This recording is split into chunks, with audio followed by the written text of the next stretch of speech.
Blue Gaming. Welcome back, folks, to my Kerbal Space Program series.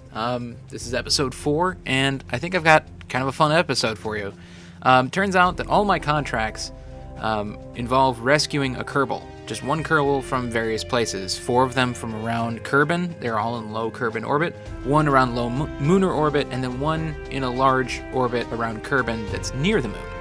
The 7th and final contract just happens to be exploring the moon by rendezvousing 2 vessels around the moon. So that's going to be easy when I pick up that 5th guy in low Mooner orbit.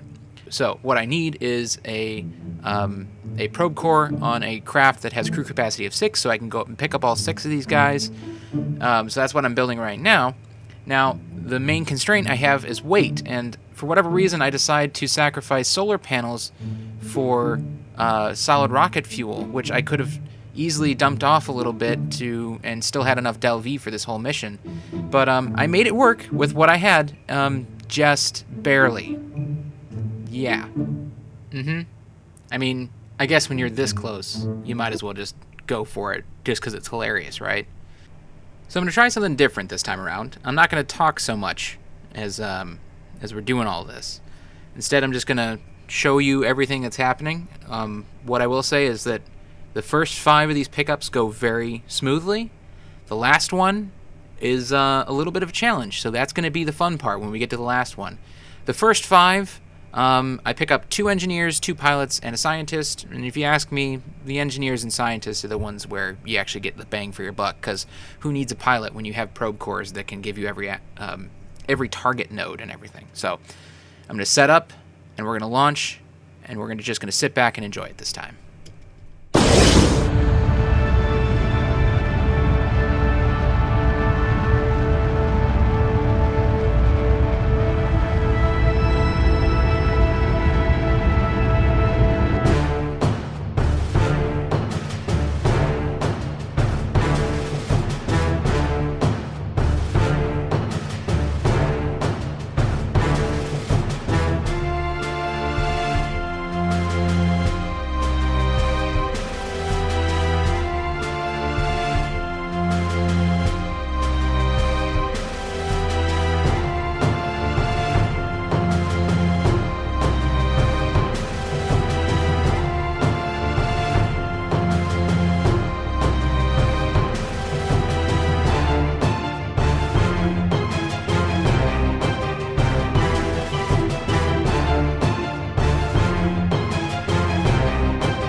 confirmation. Warbles is on board. We are go for Mooner Transit Burn.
So right about here is when I realize that I've got a problem with this last guy. So his original orbit had him just outside the orbit of the moon, and obviously he's had a couple encounters with the moon's gravity field, and it has thrown him into new and interesting orbits. And at this point now, he's on a collision course, and I didn't realize that until just now. So I exited the sphere of influence of the moon, not realizing that, which might have been a good idea, might have been a bad idea. But either way, now I'm way outside the sphere of influence of the moon, thinking, okay, now I have to do a course adjustment and try to get this guy before he collides with the surface of the moon. And that's it. I have to get him from where I'm at now to where he's going to be, somewhere along this wild-ass path that he's going to be on. So, yeah, let's just watch me suffer through this one. Actually, better yet, I'm going to let you listen in on the live audio that I captured, because it pretty well reflects just how dismal this all looked to me. Holy shit. Are you f***ing serious? Are you f***ing serious? I have to get to him, like, now and quickly. What? What? This is really ridiculous. Oh no. And to top it all off, the solar panel decision definitely bit me right here, because I ran out of electrical charge because the solar panels didn't have any clear path to the sun. So I have to send one of these pilots out and just kind of push the craft around until one of the solar panels gets a little bit of sunlight. Fun. Doink. Doink. Doink. That ought to do it. Maybe one more doink. There we go. That should do it, right? All the power restored.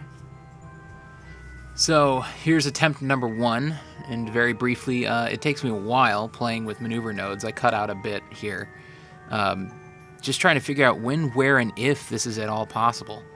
I cut out a huge chunk right there. Essentially, I did a quick save right at the beginning of this because I knew I was going to probably screw it up, and I definitely did right here. Not only did I not get close, but I also auto-warped too far, so our buddy here, yeah, he doesn't make it. I did actually test it there just to make sure that he wouldn't, like, pass through the moon, and maybe I could make a second attempt on the other side or something. So attempt number 1 failed, and here's attempt number 2. I get a little bit closer this time, but I hit another snag, and the snag is that I run out of fuel. And this starts to discourage me a little bit because, maybe it's not possible to do this, especially even if I can get to him. Will I run out of fuel? And it happens right about here. Oh, no, I ran out of electrical charge again. Had to get out and doink a couple more times to get the power back. What else could go wrong at this point, right? So yeah, it was becoming pretty clear to me at this point that I wasn't going to have enough fuel. Even if I got the encounter, it just wasn't going to work. My dog wants to play. So I'm just going to let you guys watch the third attempt because that's when it all goes right, and now we're going to have a little bit more fun.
That is until the video capture fails for no reason. Oh, there it goes.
So there you go. 7 contracts completed all in one flight, 6 of which were recovering Kerbals from various orbits, and one of them was a pretty desperate situation. So this wasn't a lot of science return, but it was a lot of money return, which is good because that gives me, and rep, I guess. It was a good reputation, so I get some more interesting contracts. But the money return's big because then I can keep upgrading, you know, a couple buildings here and there that need to get upgraded. So yeah, I think we're moving along pretty good. We're in good shape. I will catch you guys next time.